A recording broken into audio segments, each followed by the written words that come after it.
Hi everyone, we are still on diabetes mellitus. Yeah, a man or a woman walks to his or her doctor and asks the question, is it true? Is it true what? Is it true that I have diabetes, or can I have diabetes because someone in my family is diabetic? Then let's go.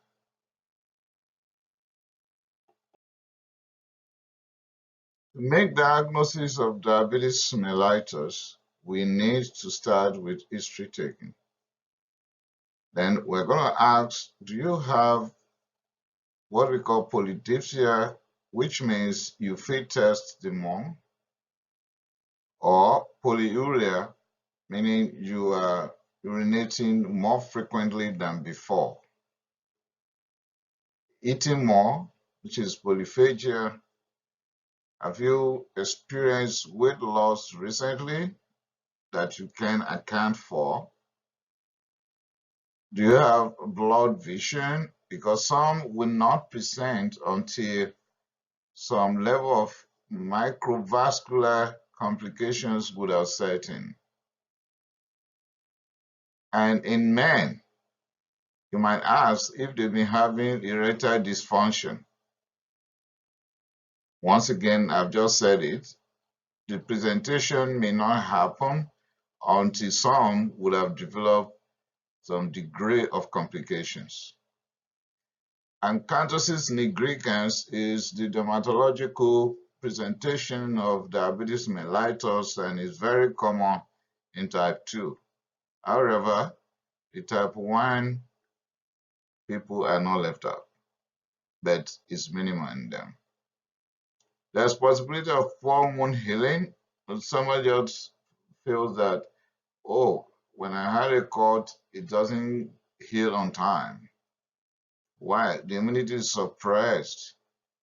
Diabetes is in the system. Not only diabetes that could cause that, there are a lot of things that could be responsible, but in diabetic patient, that is possible. Polyneuropathy, numbing, tingling, pain, and so on and so forth. Nocturnal diarrhea as autonomic dysfunction in diabetic patients. DKA, diabetic ketoacidosis, might be the first presentation in type 1 diabetic mellitus. And of course, hyperglycemic hyposmolar non-ketotic coma might be the first presentation in type 2 diabetes mellitus.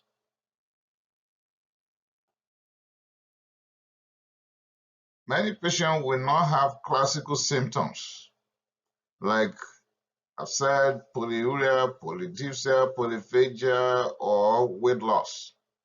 Not everybody will have all these together.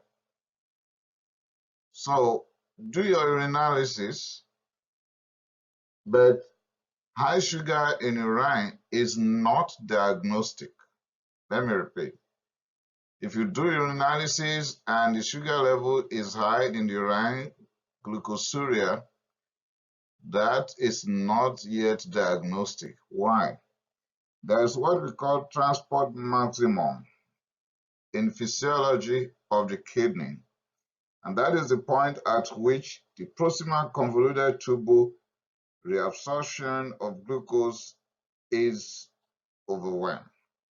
Is overwhelmed above the maximum of 375 milligrams per minute for glucose. However, not in all cases that this threshold will be reached.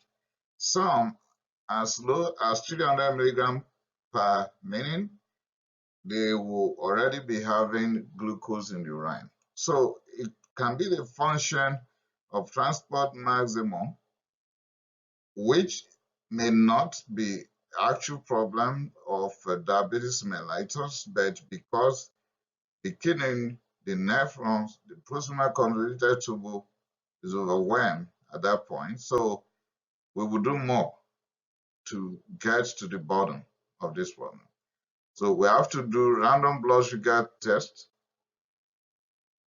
fasting blood sugar, oral glucose tolerance test, hemoglobin A1C, ophthalmology, so that we'll be able to rule out any microvascular complications already.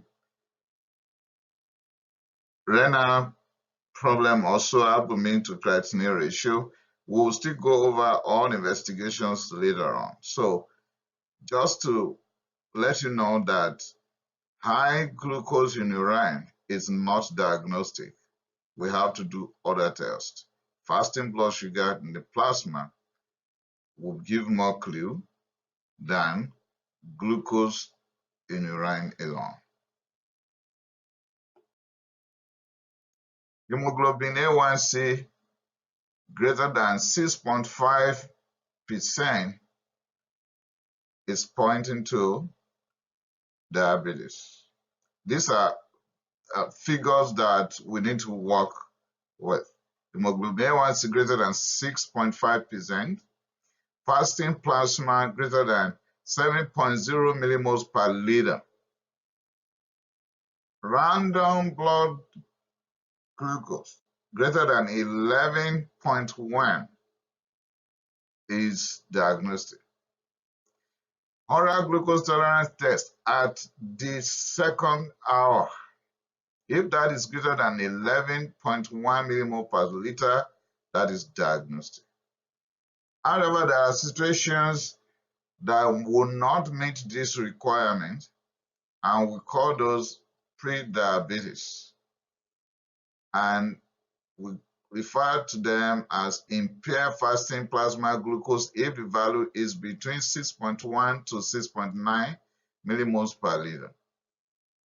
If you have done oral glucose tolerance test and at 2 hours you are getting 7.8 to 11.05, you are having what you call pre-diabetes or impaired glucose tolerance test. Also, hemoglobin A1C that is not meeting the threshold for full diagnosis is at the level of 5.7 to 6.4. That is giving a clue that you are having impaired hemoglobin A1C in pre-diabetes. We'll talk more about pre-diabetes and impaired glucose later.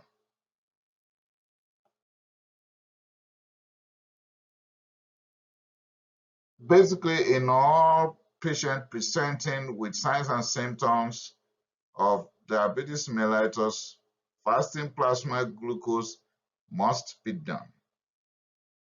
We have to do fasting lipid, low density lipoprotein, high density lipoprotein, chylomicrons, and triglycerides. We want to know what's happening. Because if you have watched some other previous videos, I've made reference to it that high triglycerides could destroy the pancreas. So that might give clue to what we're handling. And that will give clue to how bad it might be.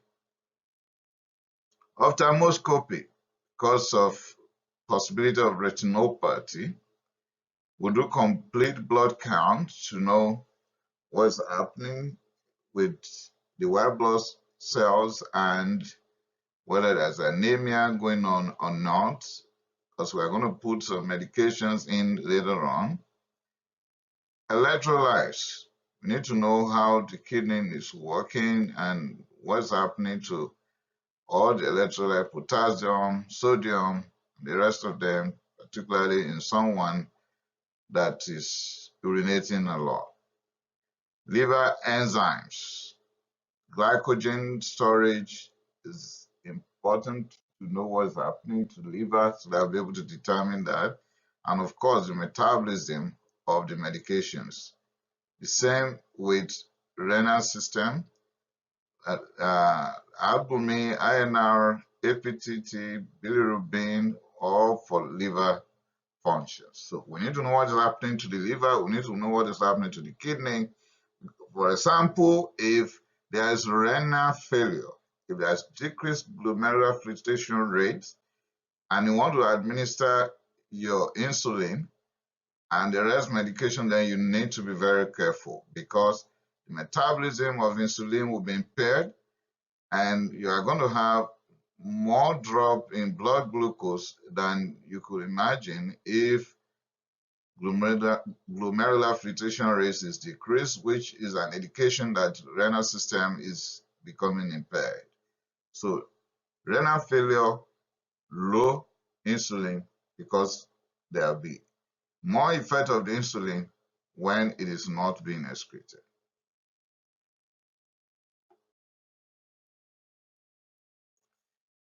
Yes, I've just talked about renal function tests. So how do we know exactly what is happening to the kidney? Blood urea and nitrogen and creatinine. You do that. And you do albumin to creatinine ratio. ESR, CRP, ANA, and rheumatoid factor to know what is happening with the autoimmune disorder here. Because we've learned that autoimmune could be the cause of pancreatic failure. So if we establish ESR is raised, C-reactive protein, ANA, and rheumatoid factor are all on the increase, then we are getting the clue to autoimmune condition here. Like I said, renalysis is basic, but it's not diagnostic. However, that might be the first test and it will give us a clue in addition to the history we've taken. EKG, yes, we need to know because one of the macrovascular complications of diabetes mellitus is coronary artery disease. And we might get in long term or the patient who has been affected with type 2 diabetes for a long time who had already come down with macrovascular complication of coronary artery disease, who may be having myocardial infarction, silent ischemia, and all this stuff, might get a clue. Chest X-ray, just to know what's going on. Then pedal and carotid Doppler ultrasound because there's possibility of peripheral vascular disease. And of course, pyrostimulating hormone, hyperthyroidism, hypothyroidism, Hashimoto thyroiditis, they all have clue to what could have happened to the pancreas.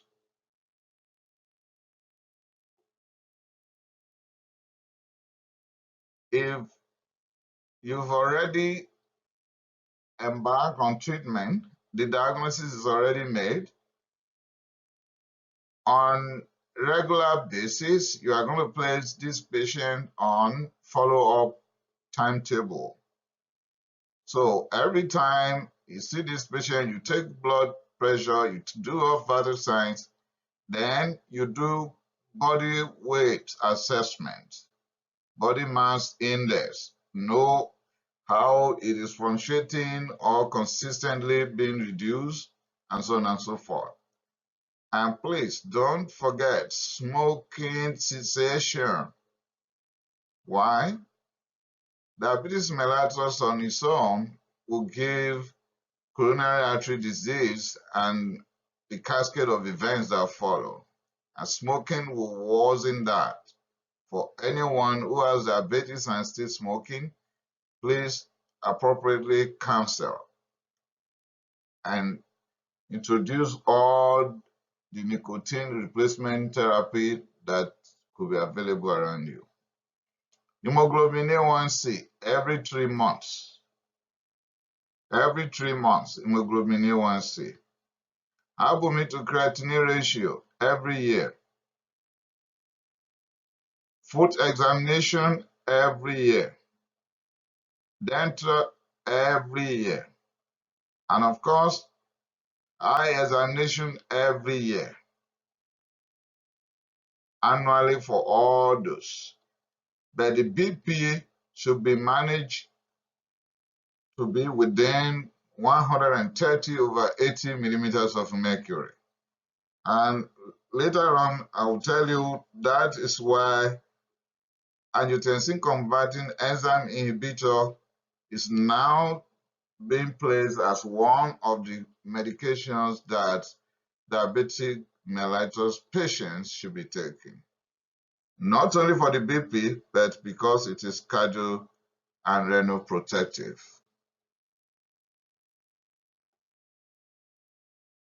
Okay, there is more to talk about, and I will be sending out some more videos very soon on this topic called diabetes mellitus because it is a worldwide problem.